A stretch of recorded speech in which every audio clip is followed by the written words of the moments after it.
தமிழ்நாட்டில் மருத்துவத்துறையின் தொடர் முயற்சிகளினால்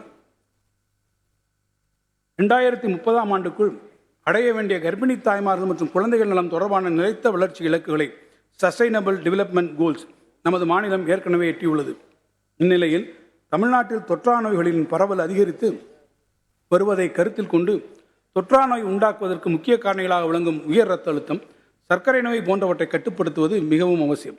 இந்த நோக்கத்தோடு மக்களை தேடி மருத்துவம் எனும் ஒரு மகத்தான திட்டத்தினை தமிழ்நாடு அரசு செயல்படுத்தி வருகிறது.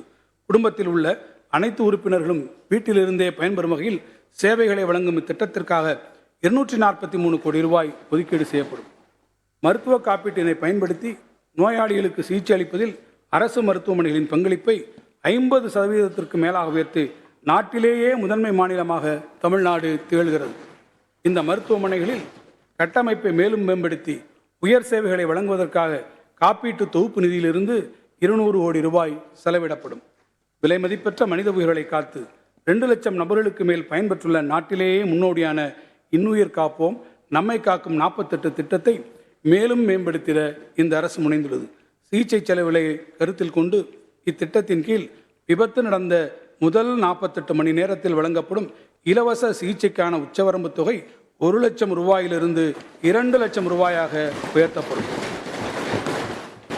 மாநிலம் முழுவதிலும் உள்ள தீவிர சிகிச்சை பிரிவுகள் மற்றும் நோய் கண்டறிதல் சேவைகளுக்கான கட்டமைப்பு வசதிகள் வரும் நிதியாண்டில் மேலும் மேம்படுத்தப்படும். ராமநாதபுரம் மாவட்டம் ராமேஸ்வரம், அரியலூர் மாவட்டம் செந்துறை, காஞ்சிபுரம் மாவட்டம் திருப்பெரும்புதூர், ராணிப்பேட்டை மாவட்டம் அரக்கோணம் ஆகிய அரசு மருத்துவமனைகளிலும் தேனி மற்றும் சேலம் அரசு மருத்துவக் கல்லூரி மருத்துவமனைகளிலும் 50 படுக்கைகள் கொண்ட 6 தீவிர சிகிச்சை பிரிவுகள் 142 கோடி ரூபாய் மதிப்பீட்டில் கட்டப்படும். அதேபோல் ஈரோடு மாவட்டம் பெருந்துறை அரசு மருத்துவக் கல்லூரி மருத்துவமனையில் 40 கோடி ரூபாய் மதிப்பீட்டில் 100 படுக்கைகள் கொண்ட தீவிர சிகிச்சை பிரிவு கட்டப்படும்.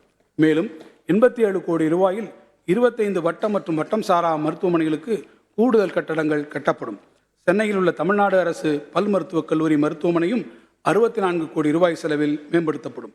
புற்றுநோயால் பாதிக்கப்பட்டவர்களுக்கு உயர்தர சிகிச்சைகளை அளிப்பதோடு இந்நோயை ஆரம்ப நிலையிலேயே கண்டுபிடிப்பது புற்றுநோயால் ஏற்படும் உயிரிழப்புகளை குறைத்திட மிகவும் அவசியமாகும். இந்த வகையில் மாநிலத்தில் உள்ள பல்வேறு மருத்துவக் கல்லூரி மருத்துவமனைகளில் புற்றுநோய் சிகிச்சை துறைகளை இந்த அரசு மேம்படுத்தியுள்ளது. புற்றுநோய் பற்றிய விழிப்புணர்வை ஏற்படுத்துவது, நோய் வந்த பின் ஆரம்ப நிலையிலேயே அதனை கண்டறிவது, தகுந்த சிகிச்சை அளிப்பது மற்றும் புனர்வாழ்வு சேவைகள் அளிப்பது போன்ற பல்வேறு நோய் மேலாண்மை உத்திகளை கொண்டு ஒரு புதிய புற்றுநோய் மேலாண்மை இயக்கத்தை இந்த அரசு செயல்படுத்தும். அரசு அறிஞர் அண்ணா நினைவு புற்றுநோய் மருத்துவமனைக்கு தேவையான உயர்தர சிகிச்சைக்காக கூடுதல் உயர்நிலை புற்றுநோய் கருவிகள் வழங்கப்பட்டு அதை உயர்திறன் மையமாக சென்டர் ஆஃப் எக்ஸலன்ஸ் தரம் உயர்த்தப்படும். செய்திகளை உடனுக்குடன் தெரிந்து கொள்ள உடனே சப்ஸ்கிரைப் பண்ணுங்க.